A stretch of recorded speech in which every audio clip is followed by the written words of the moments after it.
Alright, sir, time for some fan questions. First one's by Ludiko Inoue.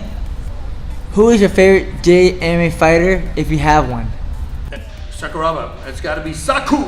I mean, I love that guy, the way how creative he got, all the crazy things that he did, distractions with coming up with the mask and do all these things.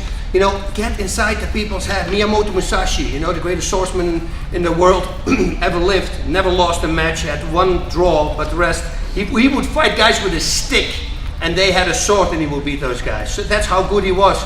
And it makes me, remind me of Sakuraba. He was doing that too.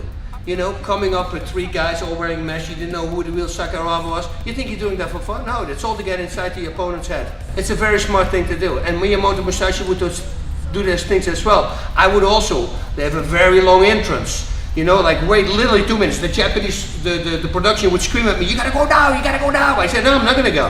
I get the main event, I decide when I go. I'll let him wait. I want him to stand there and wait and get annoyed with me. Because if he gets annoyed, he gets angry, and once he gets angry, he starts loading up his punches. It's going to be an easier fight for me. He's going to run out of gas faster. Everything will be working for me better. Sakuraba was exactly like that. And Sakuraba came up with this way more crazy stuff than I did. I mean, the Mongolian judo chop, and the people go like, oh, but it doesn't do anything. No, it's a great distraction. Whoop, boom, suddenly there was a punch in between. You see, he set these people up with these crazy things that he did against Hoist. When he was wearing his gi, pulling the gi over his head, you know, grabbing the gi, pulling him on his back, start hitting him in between. I mean, he used the gi against Hoist because nobody in Brazilian Jiu-Jitsu ever used the gi like that. Well, he did because he's smart. He's a smart guy. So I truly believe he's one of the most exciting guys ever. He did because he's smart. He's a smart guy. So I truly believe he's one of the most exciting guys ever. Yes, at the end he started losing fights, but come on, man. Look what they did to him. Fighting guys who are like 40 pounds heavier and really skilled guys, eventually you are gonna lose. Weight does matter, we know that now. This is not the first UFC anymore, you know, where it didn't matter. If you had skill, yeah, you could face a guy who's 300 pounds, you could win that easy. But once that 300 pound guy has skill as well, you know, who's a black belt in Jiu-Jitsu, and you're 180 pounds, don't tell me you're gonna win that fight. Yeah, maybe you got lucky, but 9 out of 10 times, you're gonna have to fight a lot of weight, you're gonna lose it. Amazing, sir. Yeah, he's one of my all-time favorites as well. Yeah, it's the best. He's the best. Love that guy. Sir, next question by Samuel Miyota Jacob Jr. What made you switch from kickboxing to MMA back in the 90s? Well, first of all, MMA wasn't there yet when I stopped kickboxing. But I stopped kickboxing because I lost a fight against the guy. They said it was a knockout. It was not a knockout. It just slipped and I couldn't use my leg. Long story. Anyway, I lost the fight. Before that, I was this new talent and everybody said, oh, you man, he's great, fighting great, this great. I lose a fight and I became the worst piece of crap fighter that I was suddenly in the eyes of everybody. And that really hurt me. I go, wow, you know, in the whole you have a song, if you win, you have a lot of friends, but if you lose, the friends are gone. And boy, was that song true. It was immediately almost taken away from me. So I decided not to fight for that ungrateful audience anymore. If they treat me like this after one loss, I knocked out 12 guys before, and now I lose one time and then it's not good. And this guy was like, Frank Lotman, the animal was his nickname, I believe it was 43-0 with like 39 knockouts. So it was a really good opponent, and the dumbest thing for me was that they asked me on New Year's Eve if I wanted to fight him. He was just released from prison, he was training again, and if I wanted to fight him. Apparently, because I was drunk, I said yes, but I don't remember the whole conversation. So in February, I got a phone call from the promoter and he's asking me what to send the posters to. I said, what posters? He says, from the fight. I said, what fight are you talking about? Your fight. I said, my fight. I said, who am I fighting? He said, Frank Lotman. I said, the animal? I go, when did I say that? He says, New Year's, I talked to you. And I realized, oh man, yeah, I did talk to him but I was drunk, I didn't remember. So I didn't train a lick. No, nothing. So I said, when is the fight? It's almost 3 weeks. So I had 3 weeks after 4 years being a bouncer, working till 6 a.m. in the morning, and you know only what happens after that, right? After parties, drinking, anything goes wrong. So it was not the most healthy lifestyle, and I had 3 weeks to train for Frank the Animal Lotman. On top of that, I'm seeing what I'm doing. I'm making excuses right now, but I just want you to know because it's a crazy story. I never said. Look at my shin. See this hole? This was a hole that pulled all the way open. What happened was I jumped on a wall. I have a very high vertical leap. I can stand in front of a wall under my chin, and from still stand I can jump on top of that. And somebody said that he didn't believe it, so I did it. And he goes, oh my God, did you guys see that? No, I didn't see it. Oh, do it again, boss, do it again. It was raining a little bit. So I do it again. My toes slip off, and I land with my shin on that wall. So it was all stitched up. I put makeup on it because this was all in the time that I was training. And then my trainer had a guy with him, a doctor. I said, man, can I put lidocaine in here? You know, so I don't have that pain, so I don't worry about it because I don't worry about this thing. You know, it's going to take my focus away. So he said, I do it better. I'll put one here in your butt and you will feel less pain in your leg. Now what it did was completely numb my leg. In the fight, if you see all my fights, I'm standing still and that's how I fight. In that fight, I'm jumping, I'm shaking my leg because something is wrong. The leg didn't work anymore. So when they said he hit me, which you can look, he didn't, I simply couldn't stand up anymore. That's what was going on. Now, don't get me wrong. In the end, I would have lost that fight anyway because I was not in shape. He was in shape and he was going to kick my butt. So it's not an excuse that I'm going to say otherwise I would have won the fight.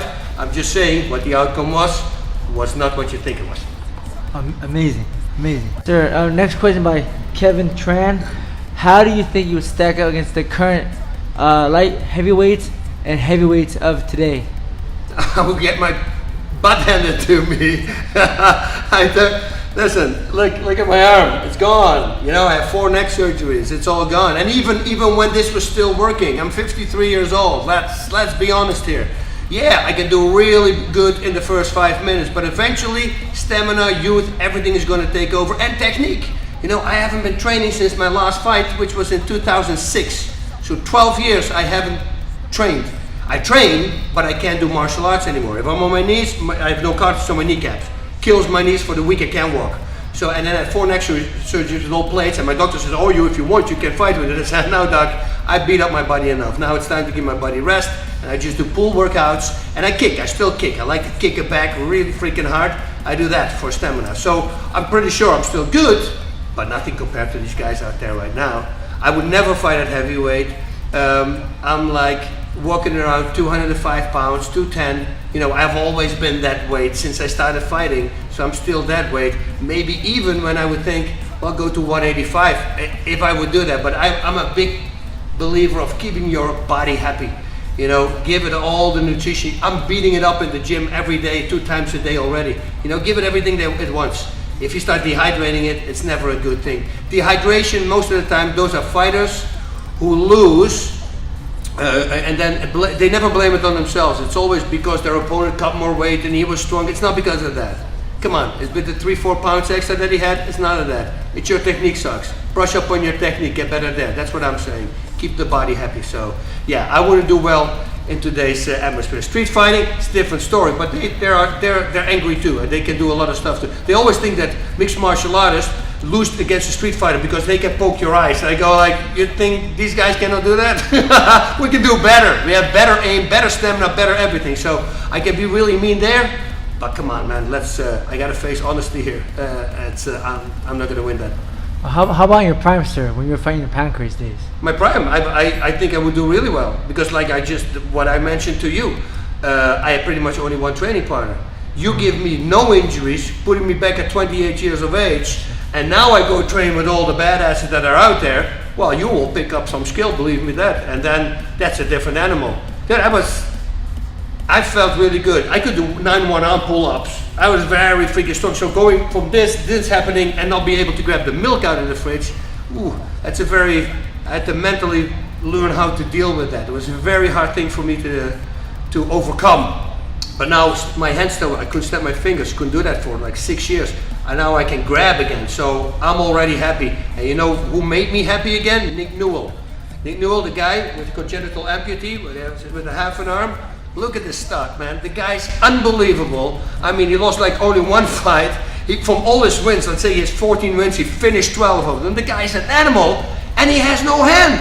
And I'm complaining that I don't have a hand. I go, dude, I was about to hit myself in the face when I saw that the things that he can do with half an arm, and I'm complaining that, and I still have a hand that I can't grab. So that really made everything for me, okay, you know, I gotta learn to live with this. It's very easy. Amazing, sir. Next fan question by David Lee. What do you think has evolved the most since your fighting days? Oh, everything. Weight classes, let's start with that. You know, there was only 2 weight classes when I came to the UFC. There was 1, but when I arrived, that's when the real heavyweight, and I believe they called it middleweight, not even light heavyweights. It was 200 pounds and under and 200 pounds and over. It got established there. So there was 2 weight classes. There were less rules, you know, all those kind of things. But also, which were in favor for me, I was good at 2 things: striking and submissions, and I excelled at both. So because people go, they always see me as a striker. I have 14 submission victories and 12 knockouts, or 11 knockouts and 14 submission victories. So I have actually more submission victories than I have knockouts. People never seem to grab that. And so I was very skilled in both ways. And at that time, there were still a lot of guys who were just or a really good striker, or a really good ground guy, or just a wrestler who would lay on top of you, you know, like that. So unfortunately for me, I could beat a lot of guys, because with the skills that I had. Nowadays, everybody's got all the skills, you know, so it's very hard. It's much harder right now. But you know, then again, you train with other guys too. You're only as good as your training partners, right? That's what they say. Well, imagine that for my 10th fight till about my 28th fight, I had 1 guy, only 1 guy. Before the first 10 fights, I was training on a bag. Once I came to America, I fought only 4 more times, I believe. That's where I had guys like Oleg Tatarov, Marco Huas, Pedro, you know, guys like Mark Lehman. Those were guys, Mark Kerr, that I could train with, so that made you stronger. But at that time, I was already injured. I already had a neck problem. You know, I started to slow down.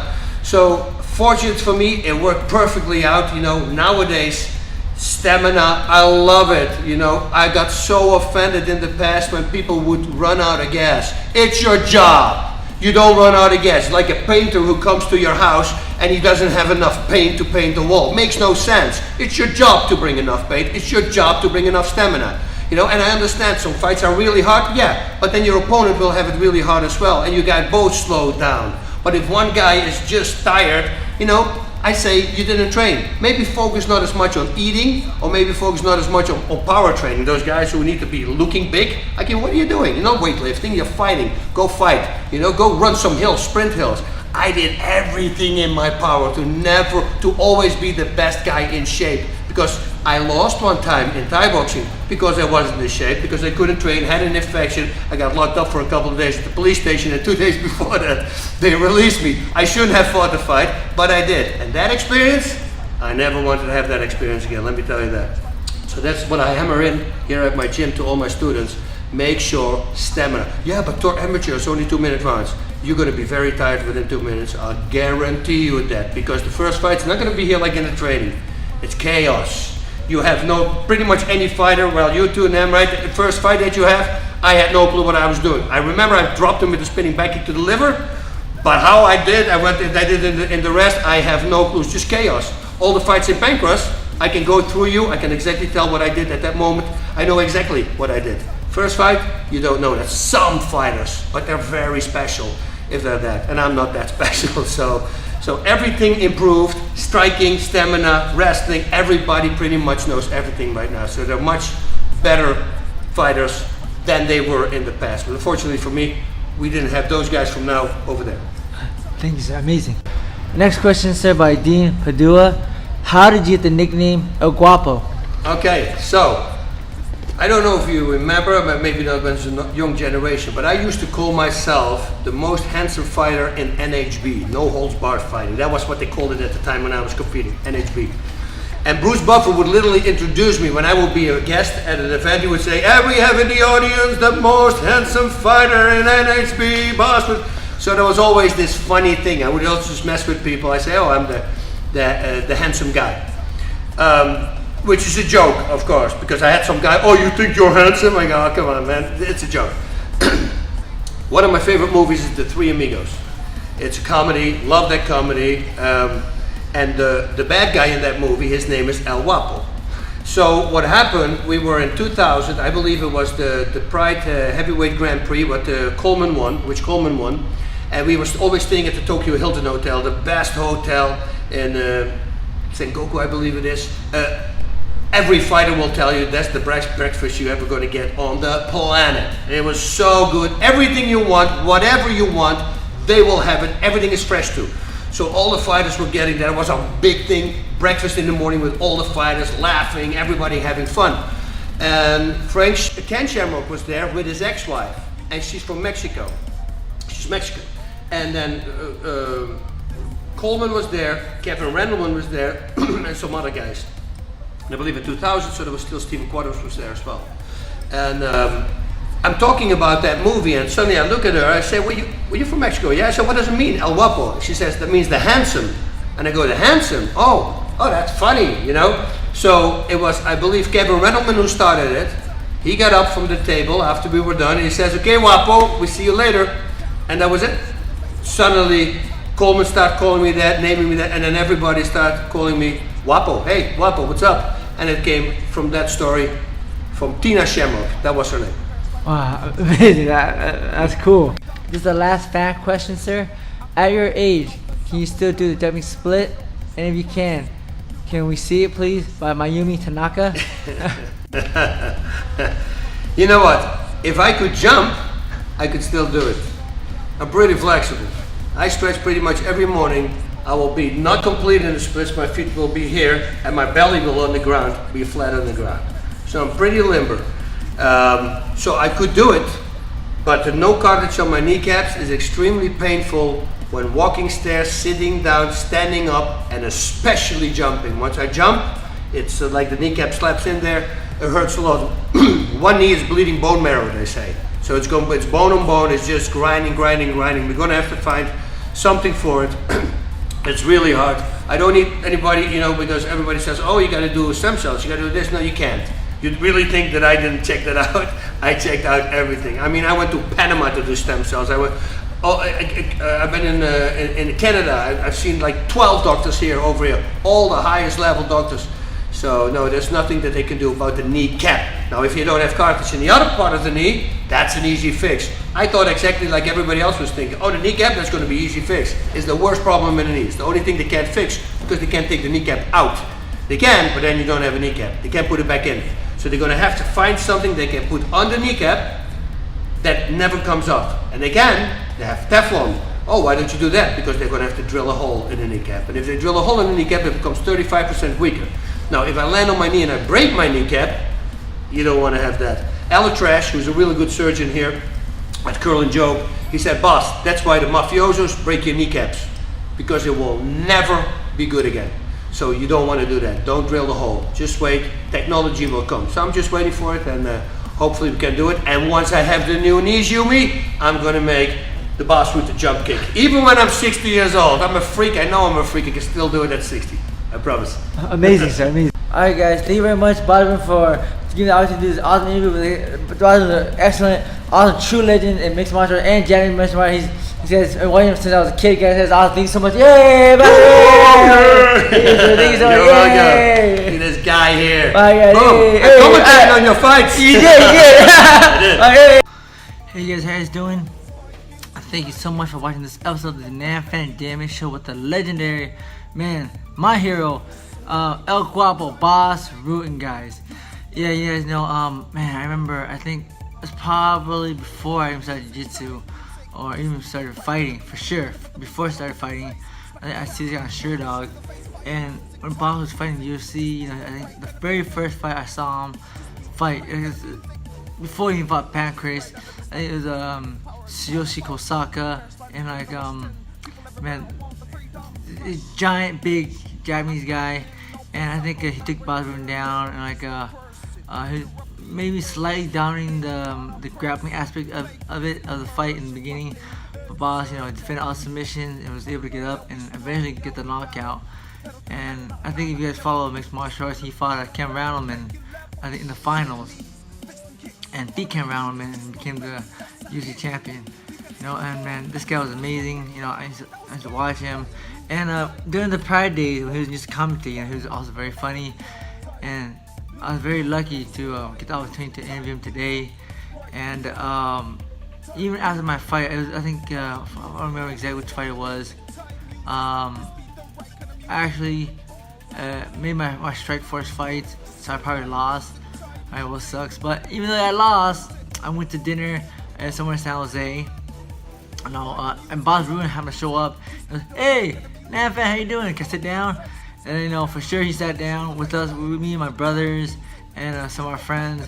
He had dinner with us the whole night, and of course I paid for him, and like it was awesome. He hung out with us, he chilled, and he just talked to us like we're just regular people. Bas Rutten, guys, super cool guy, super down to earth. Mr. El Guapo, and man, I'm so fortunate to the opportunity to interview such a legend, and I hope you guys enjoyed that interview, guys. And that is it for this episode of the Nam Phan JMMA Show, guys. The Nam Phan Nihon Soga Show, guys. Bye, see you later, bye, fire die, hey!